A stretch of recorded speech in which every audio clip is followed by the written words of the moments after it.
उमेदवारांना 6 महिन्यात जात वैधता प्रमाणपत्र सादर करावं लागणार. 29 महापालिकांच्या निवडणुकांचा कार्यक्रम जाहीर. मुंबई ठाण्यासह राज्यातील प्रलंबित 29 महापालिकांच्या निवडणुकीचा कार्यक्रम जाहीर झालेला आहे. या महापालिकांसाठी 15 जानेवारी रोजी मतदान होणार असून त्याचा निकाल 16 जानेवारी रोजी लागणार आहे. त्यासाठी आजपासून आचारसंहिता लागू करण्यात आलेली आहे. राज्य निवडणूक आयोगाने पत्रकार परिषद घेऊन ही घोषणा केली आहे. राज्यातील 29 महापालिकांसाठी 3,48,00,000 मतदार मतदान करणार आहेत.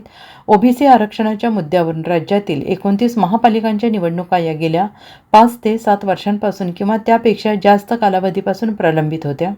सर्वोच्च न्यायालयाच्या निर्देशानंतर राज्यातील स्थानिक स्वराज्य संस्थांच्या निवडणुकीचा मार्ग मोकळा झाला आहे. त्यामध्ये सुरुवातीला 2 डिसेंबर रोजी नगरपालिका आणि नगर परिषदांच्या निवडणुका घेण्यात आल्या. आता त्यानंतर राज्यातील प्रलंबित 29 महापालिकांच्या निवडणुकांचा कार्यक्रम जाहीर करण्यात आलेला आहे. या महापालिका निवडणुकीमध्ये नामनिर्देशन पत्र हे ऑफलाईनच घेण्यात येईल आणि या संदर्भात राजकीय पक्षांची जी बैठक झाली होती आणि राजकीय पक्षांनी केलेल्या मागणीनुसार या महापालिकांच्या निवडणुकीमध्ये नामनिर्देशन पत्र हे ऑफलाईनच स्वीकारण्यात येतील.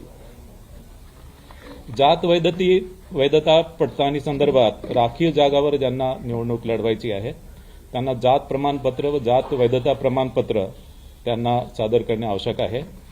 मात्र जात वैधता प्रमाणपत्रासाठी सादर केलेल्या अर्जाची सत्यप्रत किंवा अन्य कोणताही पुरावा त्यांनी दिला तरी तो ॲक्सेप्ट केला जाईल.